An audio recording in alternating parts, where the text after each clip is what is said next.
from 2Keto LLC. It's Keto Woman Podcast with Daisy Brackenhall. Hello, Keto Lovelies. I'm Daisy Brackenhall, and I've spent most of my life struggling with my weight and confidence, and have always had a difficult relationship with food. Even when I finally got to my target weight, after weight loss surgery and eating low carb, I couldn't maintain it and I was miserable. Keto has given me the freedom to fall in love with food again, without the constant gain, loss, guilt, virtue cycle of before. Health and happiness is where it's at now, running on fat. Welcome to the Keto Woman Podcast. Each week I'll be chatting to inspirational women, maybe even the odd man, to discover the secrets to their success so that I can share them with you. So what is keto? Keto is a way of eating that enables you to switch your body's main fuel source from sugar to fat. Who doesn't want to be a fat burner, right?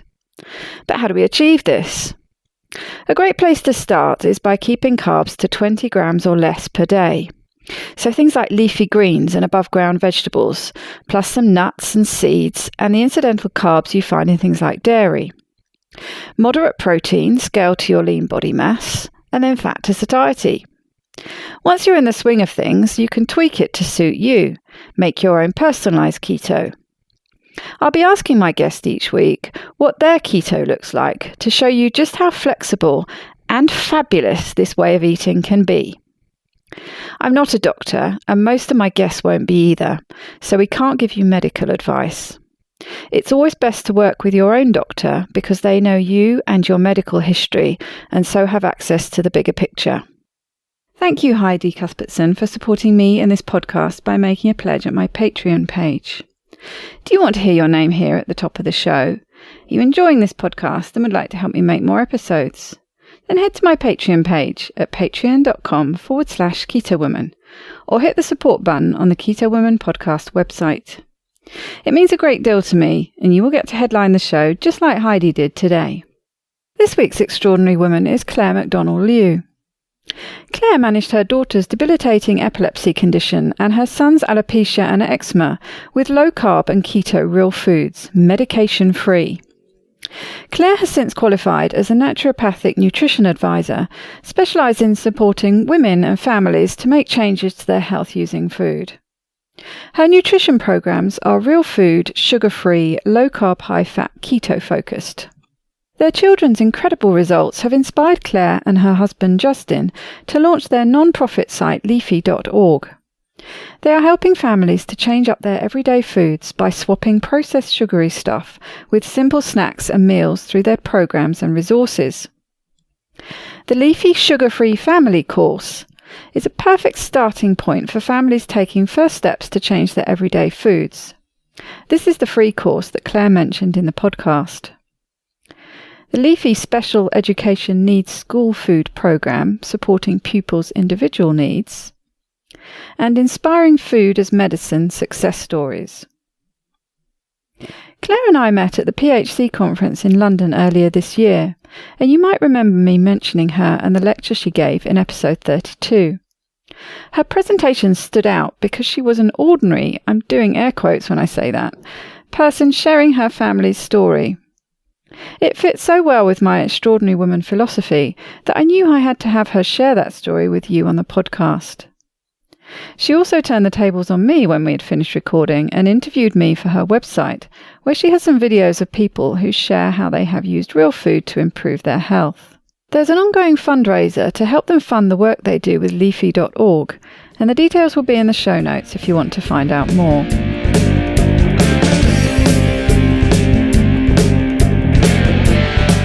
Welcome, Claire, to the Keto Woman Podcast. How are you doing today? Hi, Daisy. Yeah, I'm really good. It's a lovely day and it's lovely to be chatting with you. Yes, I'm looking at you, looking over your shoulder to your fabulous garden and the sunshine, and it just looks absolutely wonderful. Yes, we're really, really lucky. We were just chatting about it, weren't we? It's like a really pretty area in Leicestershire. We're at the north of Leicestershire near Derbyshire, and we've got a massive back garden. So on a sunny day like this, it just looks great.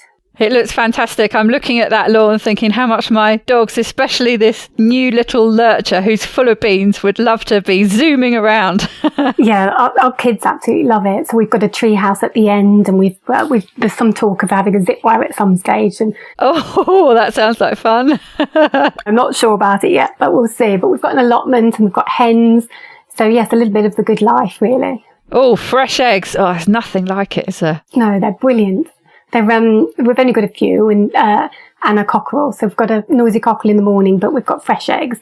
So perfect for scrambled eggs in the morning. It is good. We do feel pretty lucky actually being here. I love that though, actually. Once you get used to it, I think when you first get a cockerel, it's like 4 o'clock or whatever in the morning, it wakes you up. But you do get used to it. It's a lovely country sound, actually. I love it. Yes. I don't mind it at all. I think some of the neighbours probably wouldn't agree. They're a bit closer than we are to him.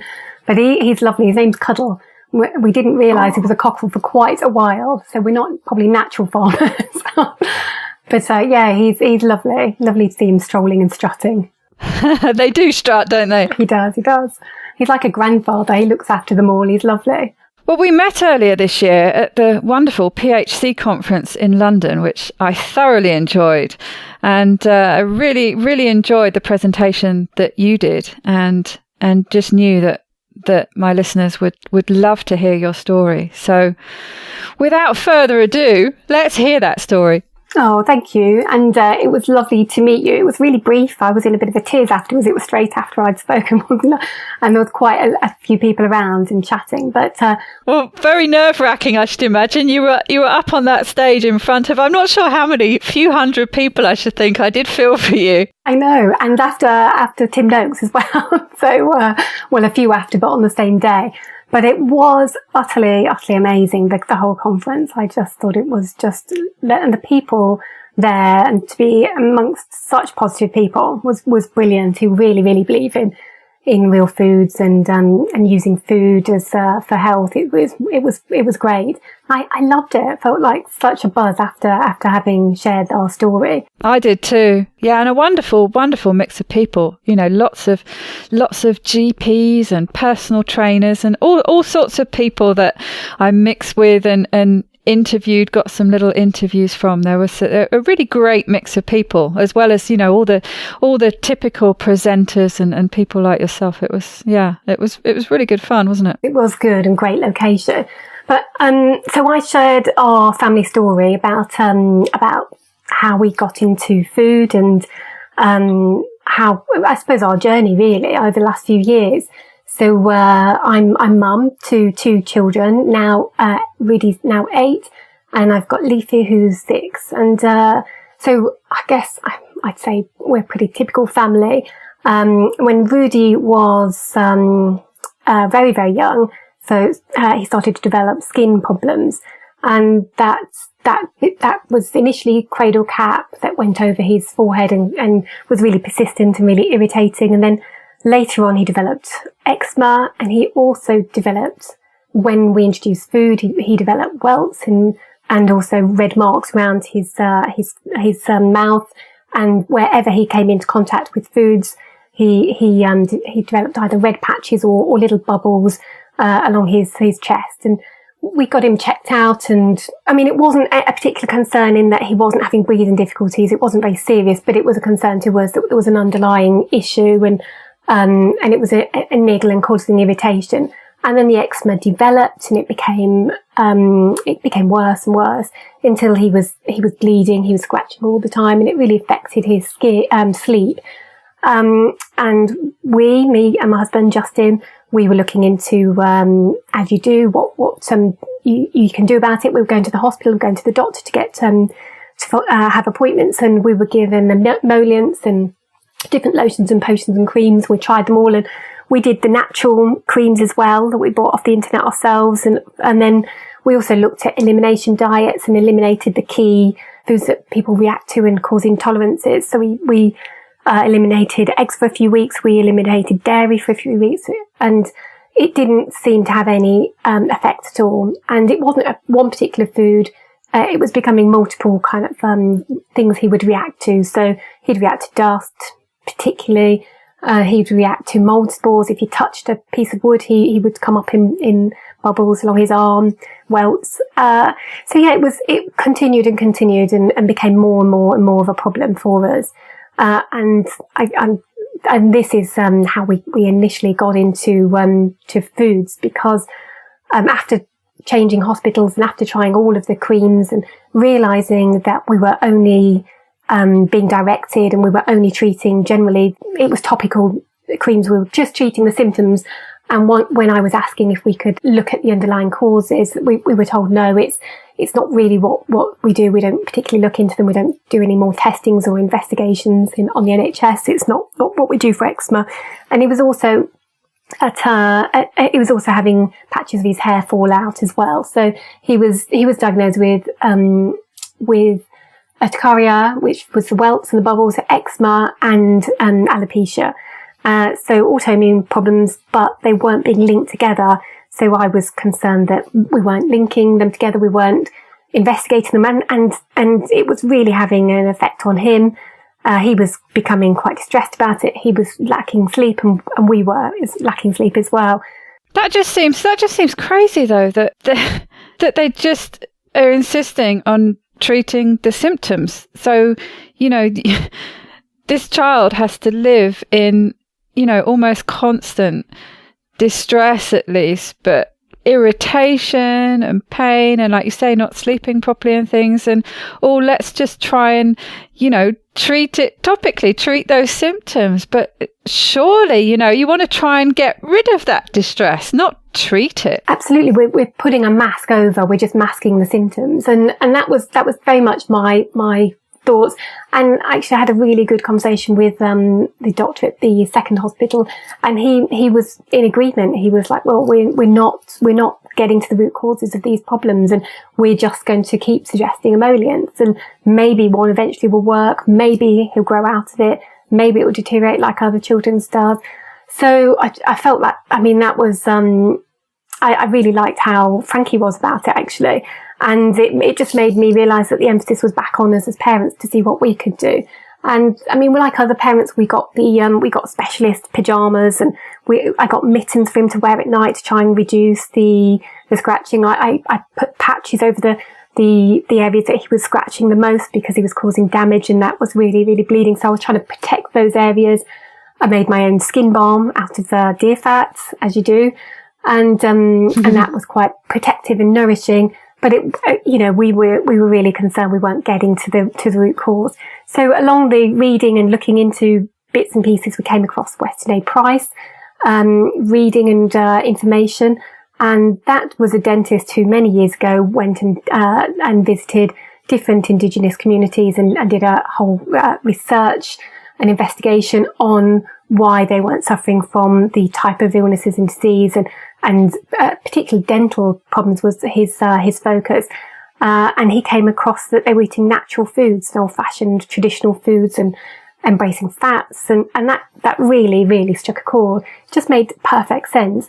We're in the developed world where our children are coming down with asthma and eczema and all sorts of different conditions that Indigenous populations wouldn't get. But if people move here from developing countries they're then within 10 years as likely as our population to get these health problems. So looking at diet, we put Osson on a restricted diet. We'd already changed his diet. We already thought we ate quite healthily. We were making our own homemade pasta sauces, and we were making his treats and out of dates, but that we realised that was probably exacerbating his problem. So we took away the dates, bananas, lots and lots of fruit that he was having, and we replaced it with basic old-fashioned traditional foods. So eggs were in. I think he was eating avocados at the time. That was okay, and lots and lots and lots of stews and broths, and he was having those. And at that age, it was absolutely simple to swap. He just liked food. How old was he at this point? He would have been around 2 years old. Right. Maybe in between 2 and 3, that this was going on. Probably near 3, actually, when we went on the diet for 3 months with him. And it was repetitive, the same type of foods. I look back and I kind of think of it as traditional fashion foods. And yeah, his skin, the first thing I noticed with his skin was that he was itching less, and which meant that the really, really sore, raw areas of his skin started to be able to recover. And I was having to kind of patch him up less at night. I wasn't having to chase him around telling him not to itch, which wasn't helping him at all anyway. But yeah, the itching and the irritation went within weeks. And then over the course of 3 months, his skin repaired and became, by the end of 3 months, I've got before and after photo. His skin was just glowing as it should be, just like healthy, happy. I could put him in short sleeves again, put him in shorts again, and we actually went on a family holiday, and he was able to swim in the sea and paddle around without screaming in pain from the salt water on his scratches. So yeah, it was dramatic, and we felt like, wow, food is awesome, and the power of food, the power of family diets in tackling something is amazing. When we went back and spoke to our doctors and our hospitals, it felt very much as though it was it's not taken on board, it's not taken seriously. It was more of the case of probably he outgrew it quite quickly, dramatically.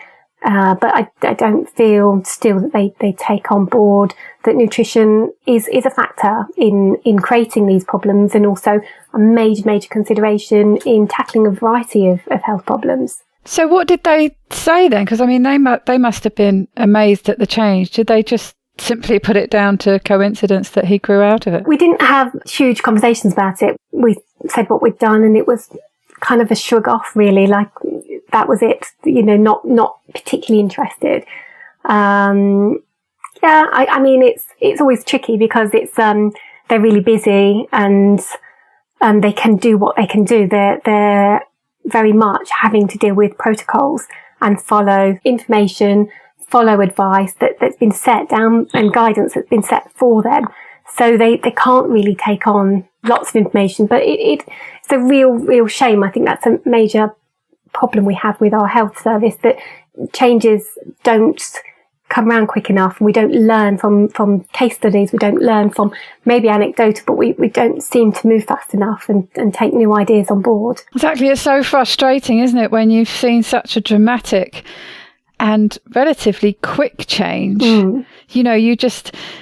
You feel like you want to go and sit in the waiting rooms of all those other parents having similar problems and say, look what we did. It's just a shame that you can't give that feedback to the doctors, who can then pass that on, not necessarily as, this is going to be your magic cure, but this is something you might want to try, because all it is, changing what you eat. It's nothing radical, and it might have this profound effect. So you mentioned that you reduced the sugars. What else did you do in terms of changing diet? How much was he by then eating things like pasta and those kind of things? Did you cut all of those? Was it a general dropping of carbohydrates as well? It was a dropping of carbohydrates. And now, later on, I would say that was a very low carbohydrate diet. At the time, I didn't think of it as a low carbohydrate. I was aware that we were cutting sugars, and we were learning about sugars for the first time. So pasta, we were making him things like homemade tomato and garlic arrabbiata pasta. So the pasta had to go. And potatoes and bread and rice cakes and crackers. He was quite attracted to, or he was quite a carb child. He really was drawn to carbs, and so those were the things that went.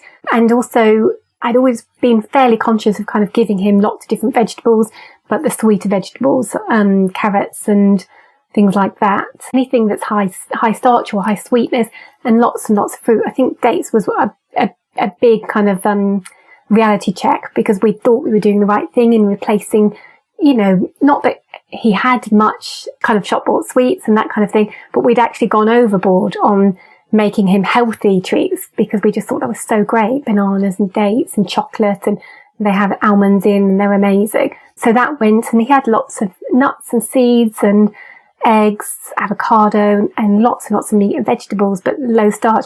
So it was really the beginning of, and we also did lots of sauerkraut and gut kind of food, and there was yogurt in there, and we started kind of getting into kefir and kombucha things like that. And he tolerated all new tastes, and he liked it. So yeah, there was big emphasis on gut healing as well. It's a mainstay of the kind of snacky things that are carried around, aren't they? I'm thinking of my niece and nephews, they're getting a bit older now, but as they were in those very early years, the kind of snacks that are carried around, and there are all these, healthy, I'm doing speech marks here, products that are put out there now, but they are still very carb heavy, aren't they? The different kind of crisps and vegetable crisps and various sort of snacky things. But I suppose in some ways they might be potentially healthier than previous options. I don't know, but they're still very carb heavy, aren't they? It's very tricky to avoid them, really, in the sort of children's food products in the supermarkets. Yeah, it's super, super hard to avoid them. Every single toddler group we were going to, every single play date, everywhere we went, there were these children's options that are deemed to be healthier. And they're the coated rice cakes. I mean, I don't know what that chemical stuff that they're coating it is with it, but rice cakes is really, really popular. Raisins, it was really, really popular. And lots and lots and lots of fruits. And those pouches, my nephews and niece like those pouches that they sort of almost inhale in one go, but I don't think any of those exist that aren't really pretty carby.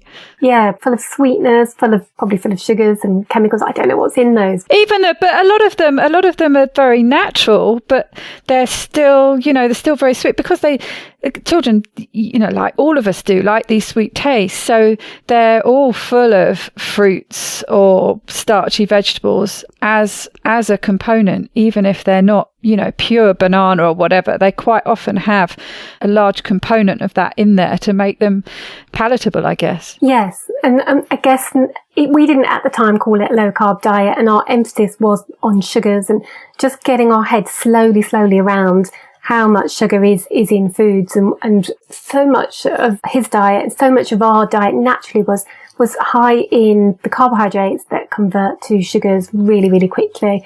And we were feeding gut problems, and he just needed some time for his gut to develop, slowly and to repair itself, and then foods to be over time reintroduced. And because it was restrictive, it was repetitive type foods. I mentioned the stews quite a few times, but it was eating that almost on a daily basis. Yeah, and it felt really, really good to be kind of learning about old-fashioned traditional foods that nourish your body and nourish your children, and a real reckoning for what food can do, but also how kind of blind we are really to what we're putting in to our children and calling it healthy, because we just don't know. And that's what we've been told is healthy. And how old is he now? What's his skin like now? His skin's brilliant still. In the last 5 to 6 years, he's had very, very, very little skin problems. He's had one dry patch, nothing compared to what it was. And he's had no welts, no urticaria, and he's had, really, really importantly, he's had no patches of hair falling out. That was really distressing, but seeing patches of his hair fall out, big patches and bold, shiny scalp, you just can't, as a mum, you can't help but worry, is it going to be picked on? Is it going to be like this? Is he going to lose all of his hair? What's going to happen in the future? So to turn it around was wonderful, and to do that rapidly and I believe through food was really awesome. He's good. He loves food. He just loves it. Any food. Fantastic. Well, that's had a real impact on him. So tell us about your other child. So just under 2 years after we had Rudy, we had Leafy, our little girl, and she was a lovely, lovely, happy, really content little baby, and we were, I think, focused on kind of fixing Rudy and his skin, but we were really, really happy as well, and living life, and she had no skin problems, no health problems. She was like Rudy, really robust in that she bounced back from any cough or cold or anything. But then around 6 months old, she'd just turned 6 months old, she had a febrile seizure. So how that happened was, it was around 11 o'clock at night. She was asleep, I was asleep in the bedroom, and I heard a noise that must have or did wake me up, and it was a repetitive sound coming from her cot. So I went over to check on her, and she was making repetitive kind of movements with her arms and her legs. She was clenching and releasing and tensing and releasing. And she was dribbling. She'd turned a funny colour. Her eyes were fixed. It was really horrible to see her like that. And we were just completely panicked. I called Justin, woke him up, and asked him to call an ambulance straight away. And they came within 4 minutes. They were awesome. And they stayed on the phone and talked us through putting her in a recovery position and making sure she could breathe. And then she was blue lighted to hospital, and there she was checked over and assessed. And the seizure, as we were told it was a seizure, it was around 26 minutes long. Wow. Yeah, really long and absolutely exhausting. Terrifying. Yeah, absolutely terrifying. We were strangely quite calm. I think you just kind of go through the motions and kind of deal with it. But the ambulance took over anyway and dealt with it all. But it was, seeing her like that was absolutely terrifying, and not being able to do anything and it not stopping. And then being told that she needed medication, or, it just didn't stop. So, and she was absolutely exhausted. It was really, really depleted. She fell asleep for hours and hours and hours afterwards. And me and Leafy stayed on the ward, and she was assessed, lots of different observations mainly. And they found a small minor childhood illness. I can't quite remember what it was, but it was probably something like a minor ear infection. And the first we'd known about it, that she had an illness, was the seizure. That had spiked her temperature, and she'd gone into the seizure. And they were great. They explained to us that, how common this can be, and how children grow out of it. And, they gave us some percentages of the children that have them. Yes, it is a common thing, isn't it? It's to do with as soon as the temperature goes above a certain point. I have a feeling certainly one of my nephews has got close to it. I think, in fact, had a very short seizure. It's all about that temperature, isn't it? And like you say, it is actually pretty common, but I can't imagine anything much more terrifying. And it was obviously a lot more prolonged in your case. Yeah, and so her temperature had been quite low. So for a raised temperature, she wasn't massively hot either. So I think, it differs for different children, but above maybe 38.5 or higher than that range, 39, 40, you could go into one of these. But she'd gone into this at quite a low threshold of increased raised temperature. The length of it was really disturbing, but I had this kind of complete feeling that this would be a one-off, and we wouldn't have this again, because we had never seen any seizures. We had no seizures in our family history. She was just so healthy and looked the picture of health apart from this. Just kind of felt quite confident that it wouldn't happen again. And they said the likelihood is it won't happen again. And then, unfortunately, 3 weeks later, I was bathing the children, and I just put Leafy in the bath with Rudy, and she went into another seizure. And again, I called the ambulance, took her out the bath, and put her in the recovery position that they'd taught us. And they came quite quickly again. This time they took her into hospital, and we stayed for almost a week, me and Leafy. And in that time, she had different scans, different assessments. She had an MRI brain scan looking for bleeds to the brain or tumours, abnormal brain mass. And then she had an EEG, which was where they glue the probes to your scalp and then record your brainwave activity. And she had I think she had an IV drip as well for potential, antibiotics in case of meningitis, but that was precautionary. They didn't suspect that. So she had a lot of stuff thrown at her, and she was observed every few hours. So the sleep was impossible, and I think it's pretty horrendous, like being on a ward, sleeping there, trying to eat, trying to sleep, trying to live on a ward, and just the fear of what the results were going to be of any of those tests, and what on earth was going on, why she'd had another 27 minute long seizure that hadn't stopped, needed strong medication again to stop it. So it was really, really, stressful. Is that enough of a word? I'm not sure.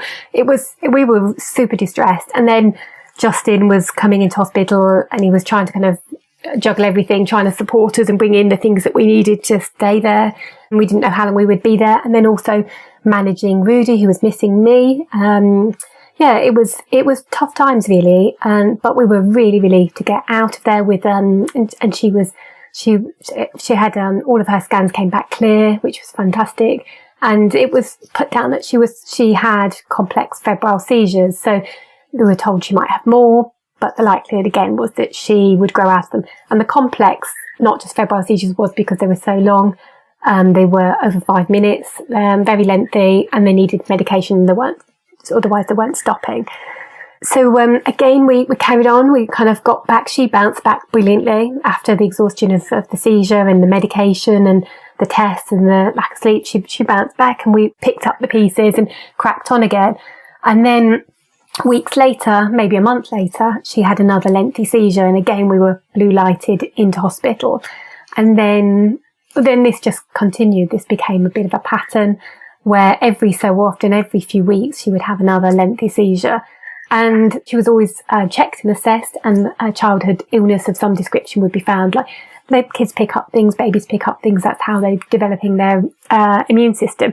And it was never a big illness. It was always a minor cough, cold, sore throat, a little bit of a gastro bug. But her body response was that she would have a febrile seizure.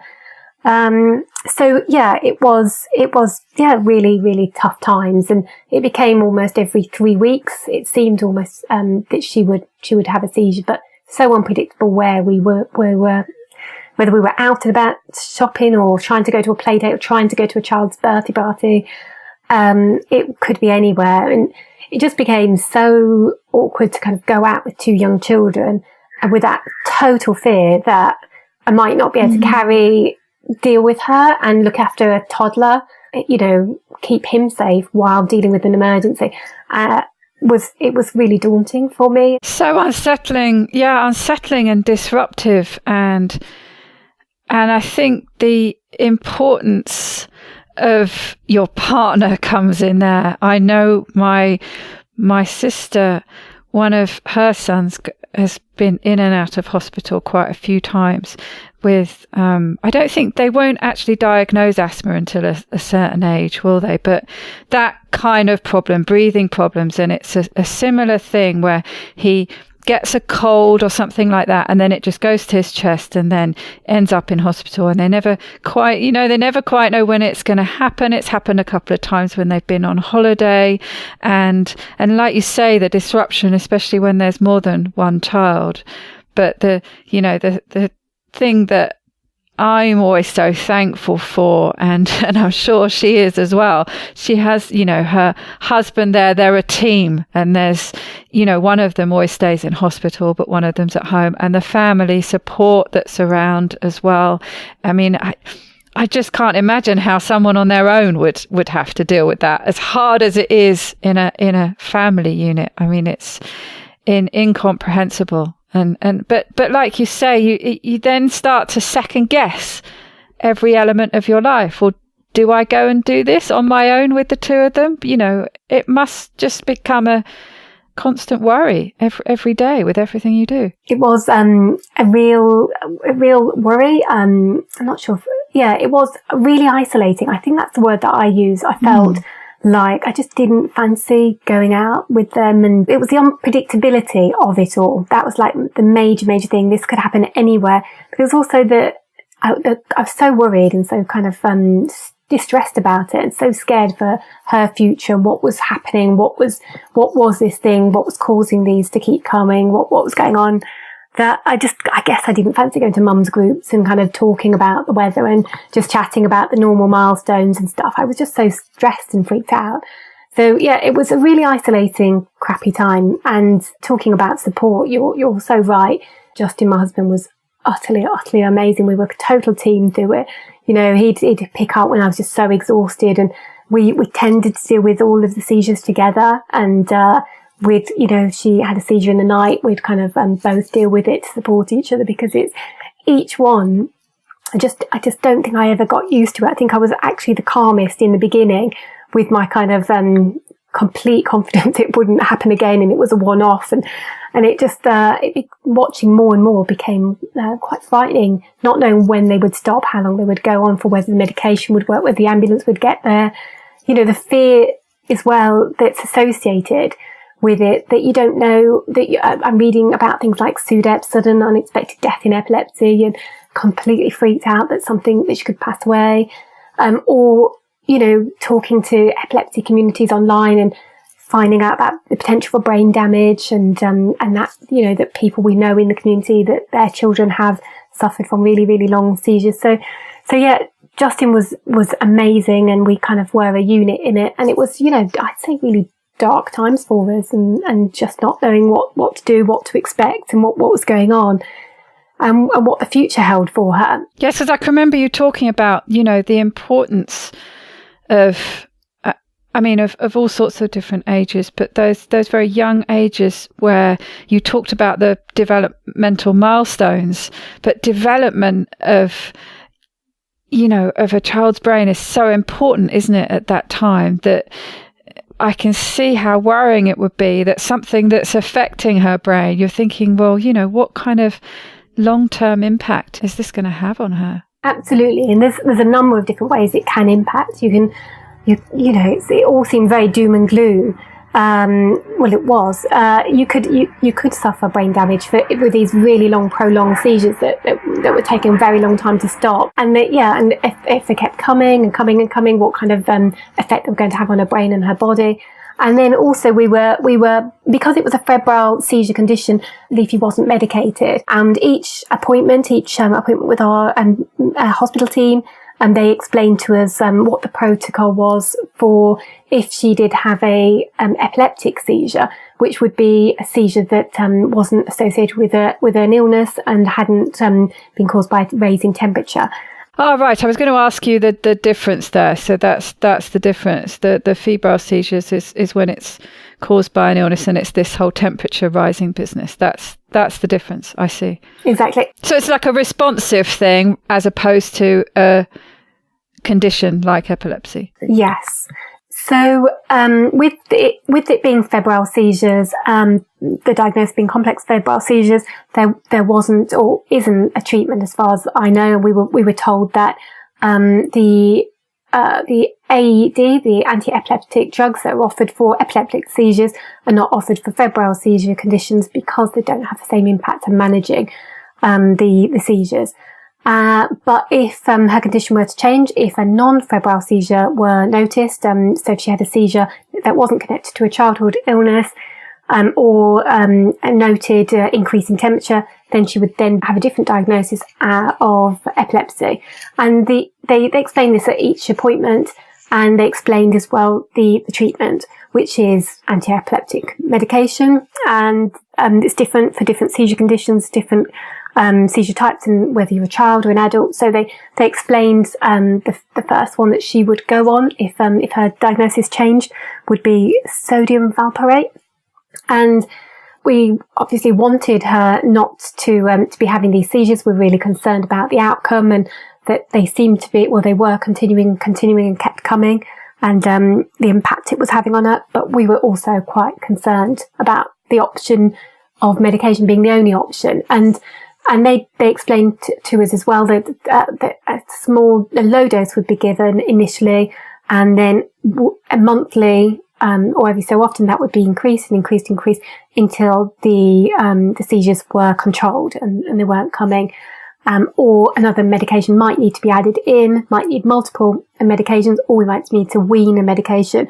And there was a number of different ones that they mentioned that can be used successfully for children for managing epilepsy. But at this stage, we didn't need it because she was having febrile seizures that we were hoping she would come out of.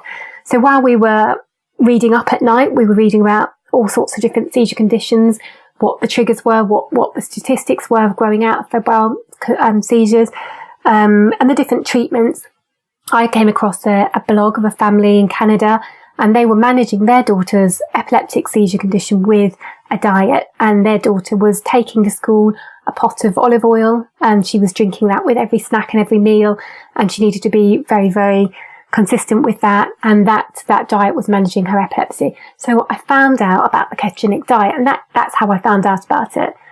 We discussed it. This was exciting to us. We're big believers in nutrition after what happened with our son, and generally, I think we were pretty daunted by the idea of giving her strong medication at a formative time of cognitive development.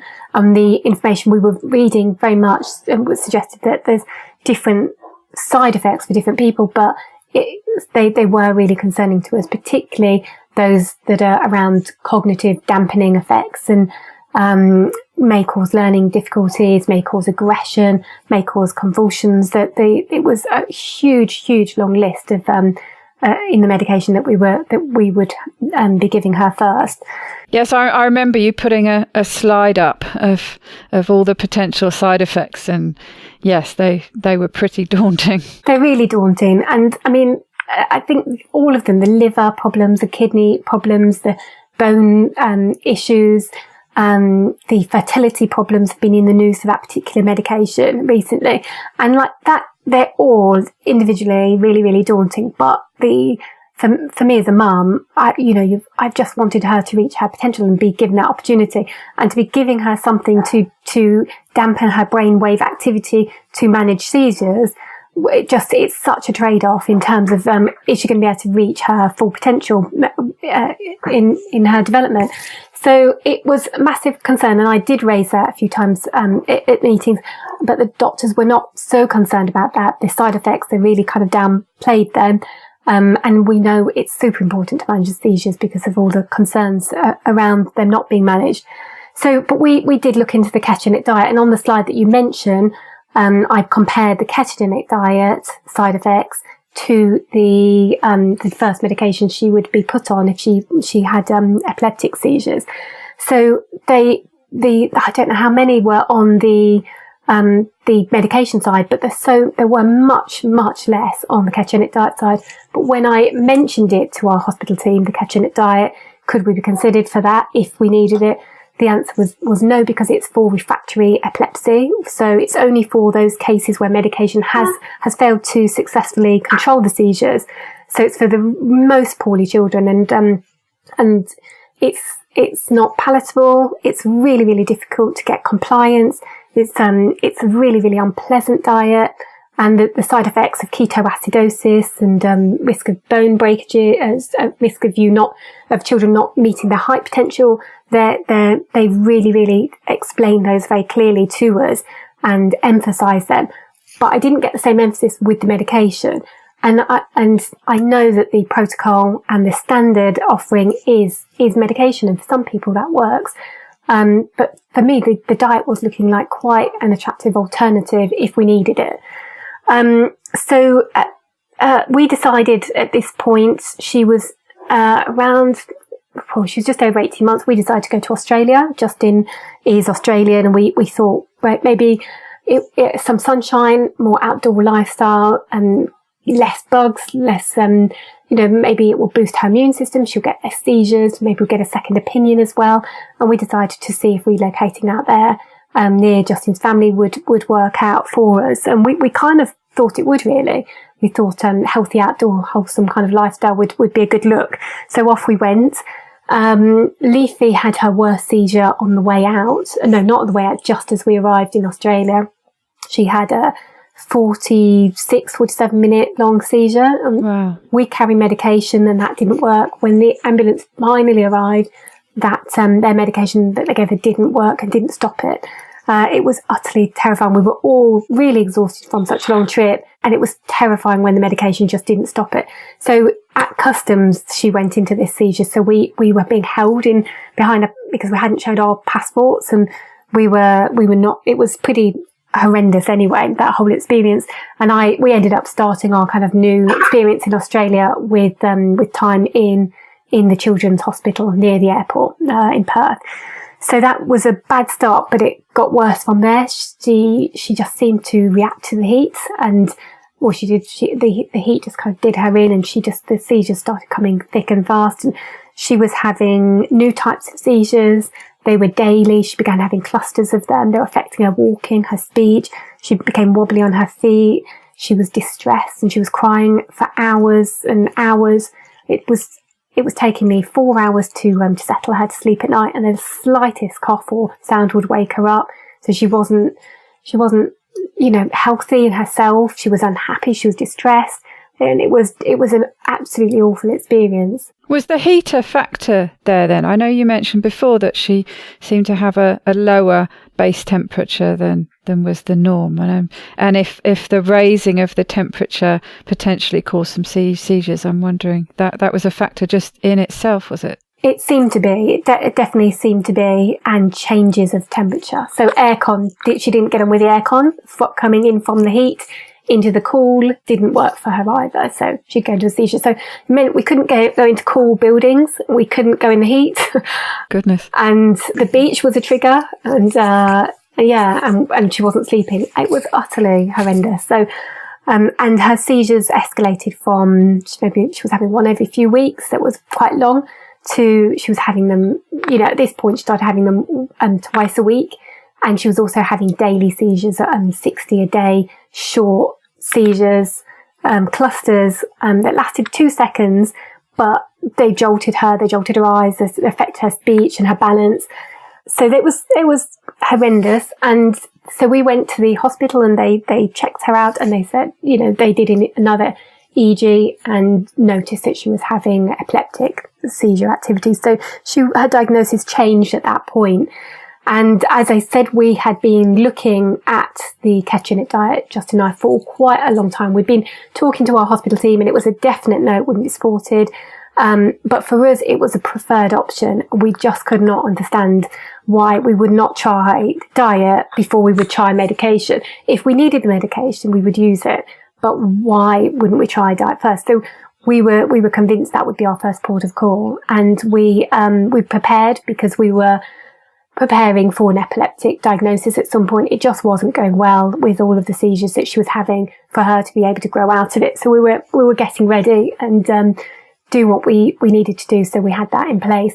We talked to the ketogenic diet team in Australia and told them that that was our preference. That's the way we would go. And they were quite calm about that. They were fine about it. I don't think it would have been the same approach in England as in Australia. It definitely seemed that she was our daughter and we could take sensible steps to manage her health. If we communicated with them, I think the English protocol, and not just of our team, but generally, would be that you must follow the medical protocol. So we were in the right place to do what we thought was best for her. So we took her home from the hospital, 3.5 hours journey to where we were staying. And then we started on the ketogenic diet pretty much straight away. And within 3 days, she was producing ketones beautifully. She liked the food. She was never a carb girl. She was not fussed about it. So we didn't have to change her diet radically. We opted, I explained, didn't I, in my talk, that we opted for a 2-to-1 ratio. So the macronutrients were 2 portions of fat to 1 portion of carbohydrate and protein. And that was different from if we had been considered for support in the hospital. It was different because we were having less fat. The ratio would have been 3.5 or 4 portions of fat to every 1 of protein and carbohydrate. And that was significant for me because I felt we could manage that ourselves as parents better. It was going to be more sustainable. We could get a wide variety of nutrient-dense, low starch carbohydrates into her. Which was a major factor for us in offsetting any potential side effects that can come with a ketogenic diet, particularly a classical ratio for use for controlling epilepsy. So it came together fairly well. It was a bit hairy in the beginning because we were learning carb ratios and counting carbs, and I'd never counted anything before, never really looked into the macronutrients and the ratios of an egg and an onion and everything, every single piece of food. And we were weighing and measuring, and I say we because it was very much a team effort. And you had to get a lot more precise about things. When it's for your child and it's a medical ketogenic diet, I wanted to be very, very precise. I logged absolutely everything, weighed everything, measured everything. We did contact a local dietitian and she worked with us. So she gave us her support, which was great to have that backup. And she was, lovely. And yeah, we had lots of logs, lots of weighing and lots of measuring. And we did make mistakes in the beginning, cooking really, really late into the night, making frittatas and eggs dishes and little pots of things that she wasn't familiar with and didn't particularly like the look of and smell of, and they were horrible pretty much. And we just needed to have kept it much more basic and go avocados, macadamias, olives, and eggs, just keep life really, really simple. I would definitely have changed how I worked it in the beginning. We really exhausted ourselves actually making different concoctions that weren't really that necessary. But the good news was that she took to most of the foods and didn't miss out on anything, produced ketones, and her seizures just dropped away. It was wonderful. It really, really was, for her, the right therapy at the right time. Made an enormous impact on her so quickly. So she was, like I was saying, her seizures were spiraling downwards, her distress, her sleep, everything. Within days, the short burst seizures that she was starting to they were creeping up and up and up and up. There were over 60 clusters of those a day. They just went and they've never come back. They're myoclonic seizures. So she's now 4.5 years, is that right, into this ketosis diet, and she's never had another one. Incredible. Yeah, they were the ones, it was all pretty disturbing, but that was a major win because other children were noticing them and starting to kind of tease them in the playground, and that was breaking my heart completely as a mum. And it was affecting her speech, would have been really difficult for her to continue with those. And so they went, and then the major seizure type, tonic-clonic, that gone from 3 weekly to now twice a week, they started dramatically becoming shorter, and then over time they became fortnightly instead of twice a week, and then monthly, and then massive seizure-free gaps. That seizure reduction happened super, super quickly. They became self-resolving as well. So instead of having to give her really strong medication to stop the seizures, when they did happen, they were stopping. So that was the ketchup diet was just such an amazing lifesaver for our whole family. Her sleep started to improve, and the first thing I noticed was it was deeper, so she wouldn't be disturbed at any little tiny sound. And then eventually it became quicker to get her to settle and get her to sleep. She didn't have another episode of screaming, crying, distress since ketosis started, and she just emerged as herself again.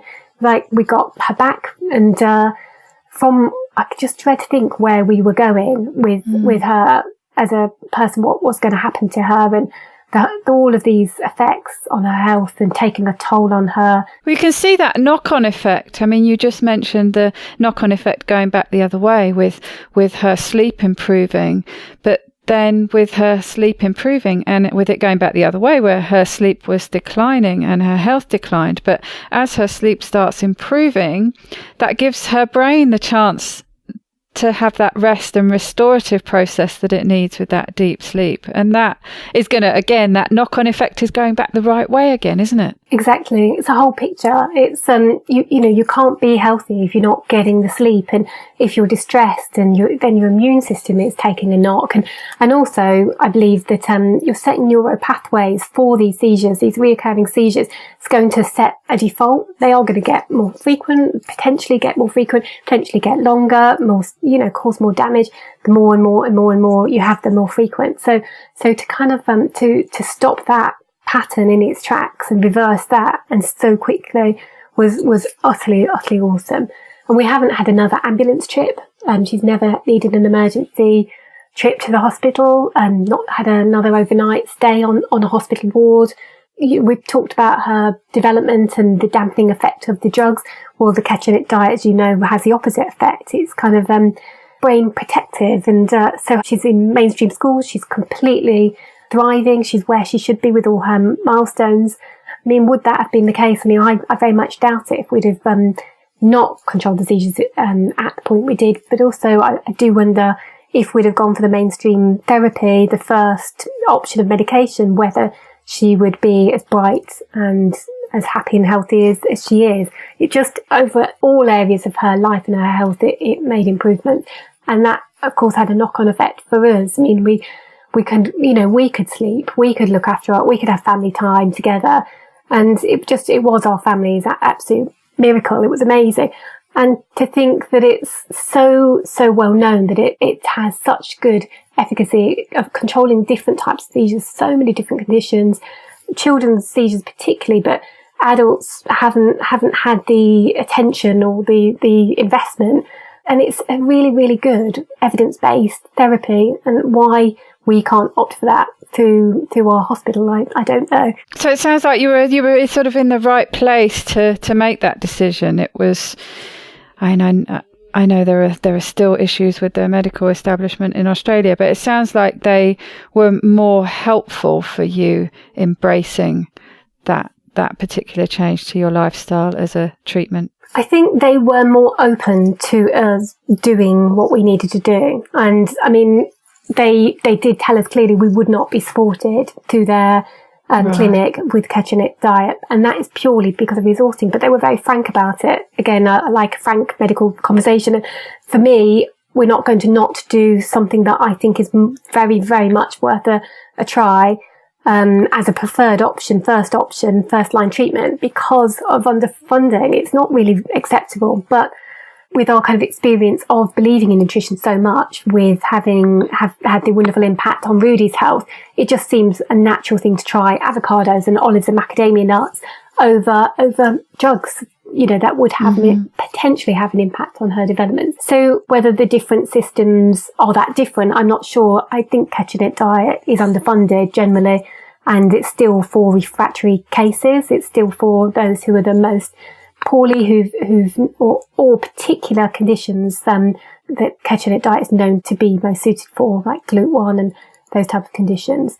But yeah, generally families like us, if they rock up to the same hospital with the same type of problems, they're still going to get the same offer of the same treatment, which is this medication, then that medication, then multiple medications, which is what the families in our community, our epilepsy online communities, that's what they've tried. And they've tried multiple medications, and then eventually they've tried ketogenic diet, and some that's worked for and some it's actually not worked for. And I don't know, I don't have all the answers. It worked brilliantly for our daughter.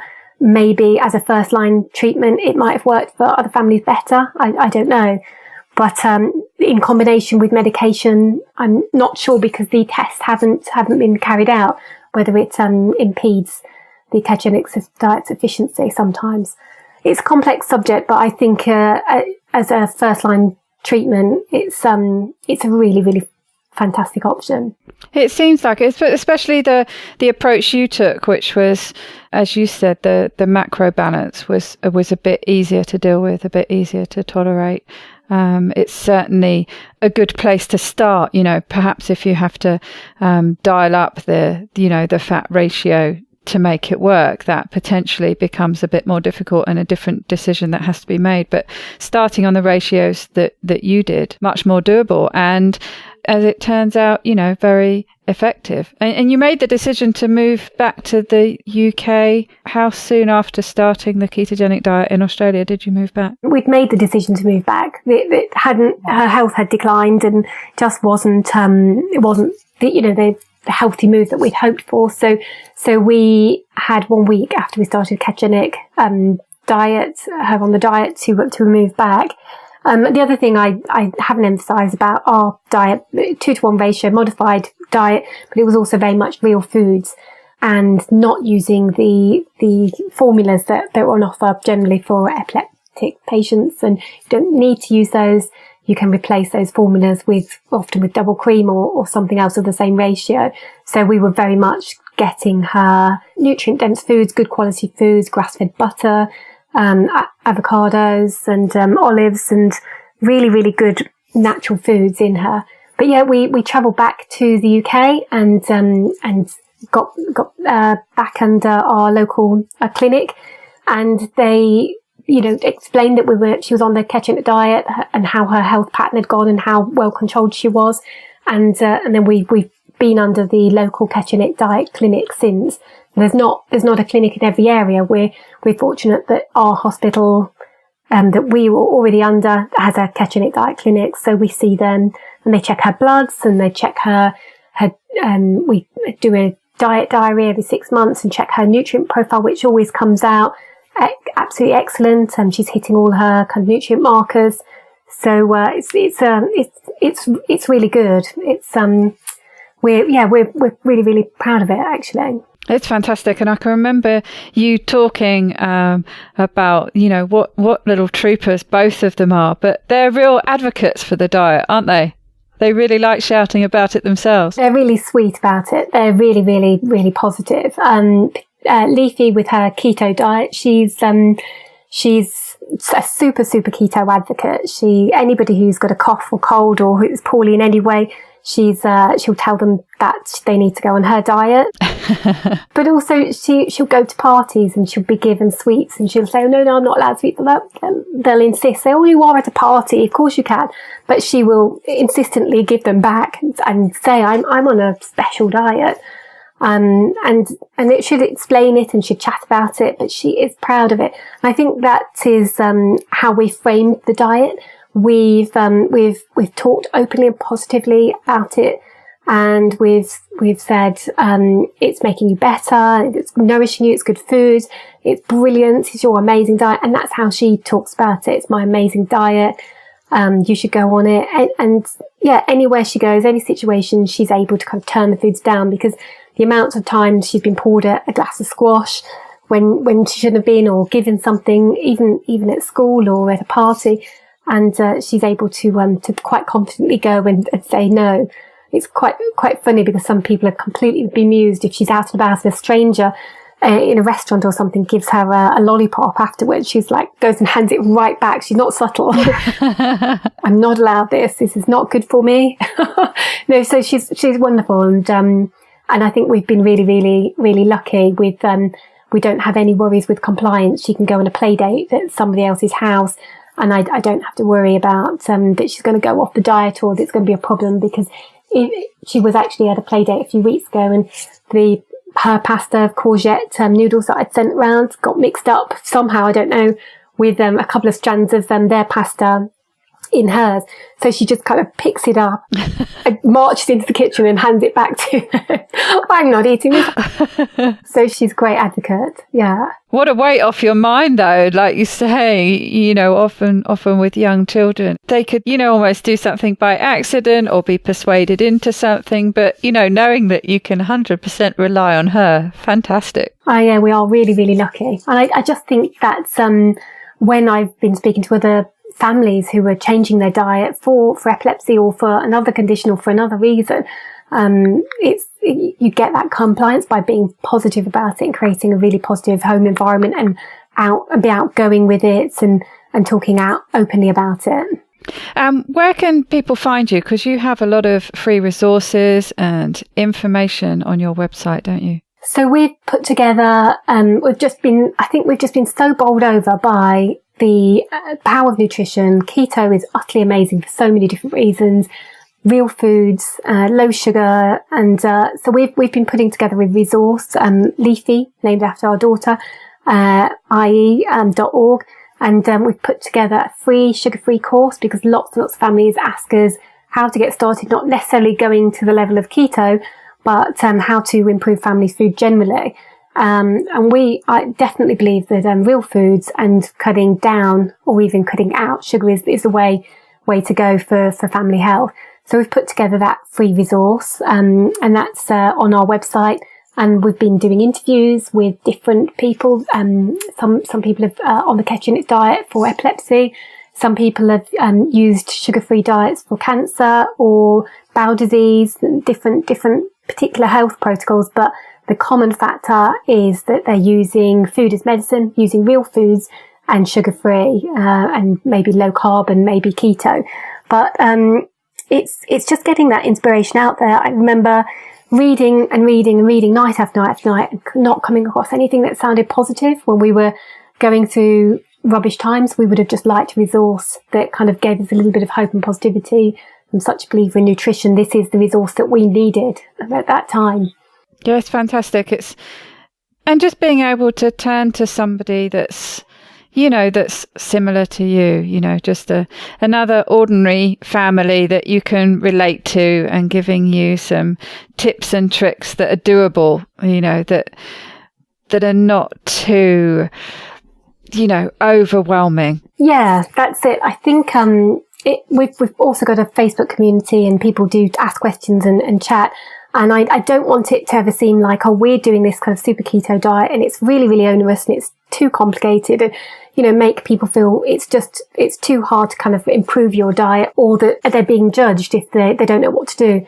So we're trying to kind of be really open and positive and friendly, and any improvement is an improvement, and any cutting down in sugar or any kind of tip that somebody wants, that somebody's got a little bit of advice for them, or a tip. But yeah, so families that need a little bit of support or just a little bit of advice, that's where I feel that we can kind of help, because it's not just knowing what to eat, but it's also the strategies around the swaps and simple tips and the quick tricks to get your family on board and to avoid it becoming a battleground and it being a overwhelming, difficult experience. So we've got the online community on Facebook, and we're putting out bits and pieces on tips and swaps and recipes through we've got a membership area now, or a supporters area of our site, and we've got a free course and free resources that we're just trying to kind of do our bits and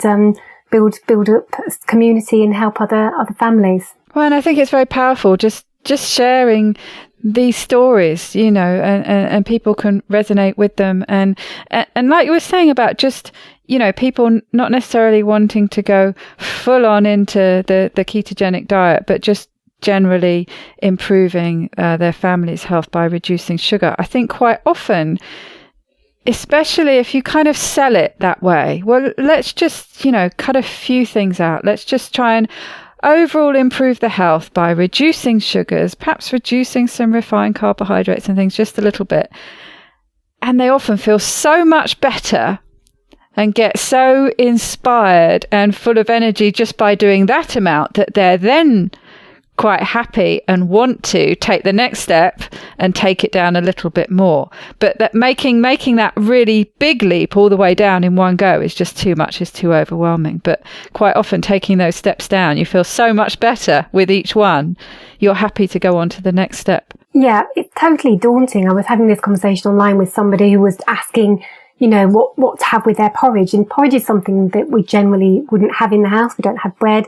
So our daughter is on a keto diet. I'm often in ketosis on a keto diet. Justin mainly is keto. We're probably a low carb family. We don't have pasta and bread and porridge in, but if that is somebody's good swap from Cocoa Pops, that's still a good swap. And, I don't want anyone to feel judged. I want them to feel like they're able to make those steps. And the more we can spread this out and support other people to feel empowered and feel good from this and see what works for their family and what engages them and what gets them loving food and loving actually good food that's nourishing them, the better it is for everyone. It's actually quite selfishly quite good for me, because we're the family that eat healthily, and that's like quite an it would be so much better to keep spreading it and spreading it and spreading it. We kind of phrase it really positively, and we're really, really open about it.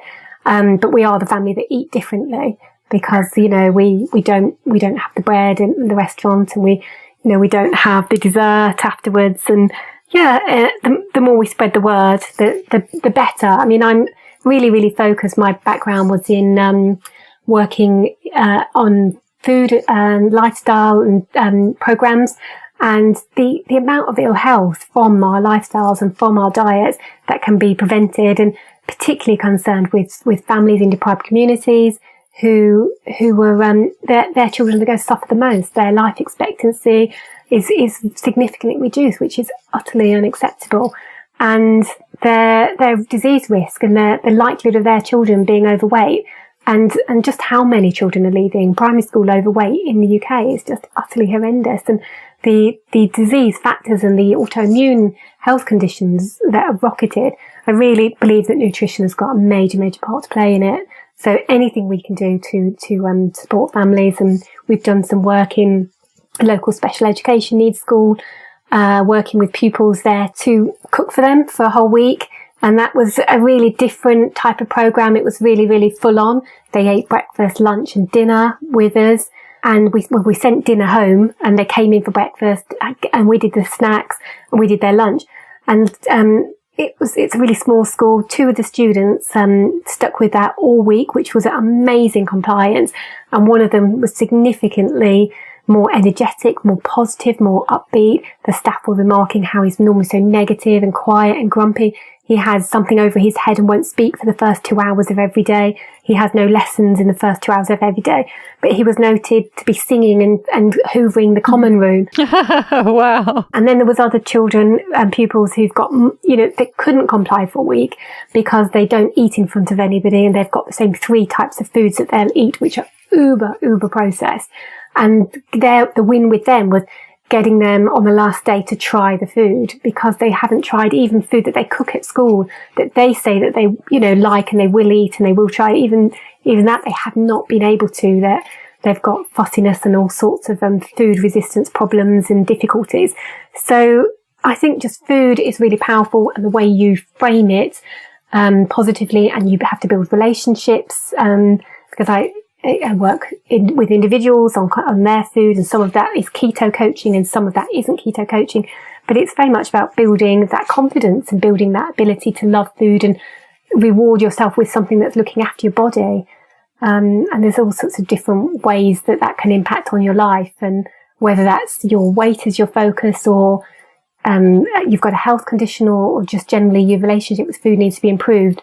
I'm a massive convert, and want to kind of definitely do as much as I can with people and communities to help. Well, what an incredible story, and such a turnaround in the health of your family. It's been a pleasure talking to you about it today. I wonder if you could end the show with a top tip for our listeners. Okay, yeah, I think I've probably mentioned it all the way through really, but it's that it's the positivity. That's the big tip that I would give to anybody and families looking at changing their diet, whether they're going full ketosis or making those shifts and those step changes. Not to focus on what you're taking away from yourself or your children. It's to focus on those lovely good things and build that relationship with food again really positively, maybe through getting back to ingredients or going to a farmer's market, having positive discussions, and also being compassionate. If the children aren't on board that week or that month, or it doesn't look like they're going to accept those changes, just be compassionate about it and take your time. Offer regularly, have pick the bits on the table that they can help themselves to, and slowly build it up. But don't frame it negatively. Frame it really open, really confidently, and really positively. Yes, because I mean, if it can come from them, it's that's it. Your job is done, isn't it? And they're developing the confidence, and they're going at their own pace, and they're developing life skills. And love it to see my son cooking an omelette. For me, he's been doing it since age 6, and his friends are amazed when he's chopping cheese or chopping mushrooms.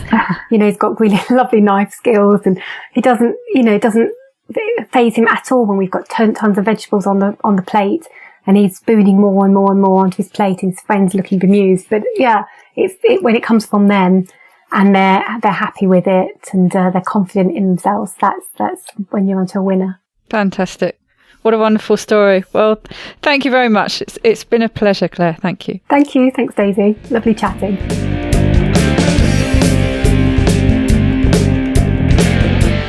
To get the resources and links from the show, please go to ketowomanpodcast.com. Are you my next extraordinary woman? Maybe you've got an idea for a show, a topic you want to hear about. Let me know how I can tickle your earbuds by dropping me a line at daisy@ketowomanpodcast.com. If you fancy joining me on this exciting adventure and want to help me create new episodes, please go to my Patreon page at patreon.com/ketowoman, or simply hit the support button on the Keto Woman podcast website. It's thanks to the two keto dudes that I'm hosting this podcast.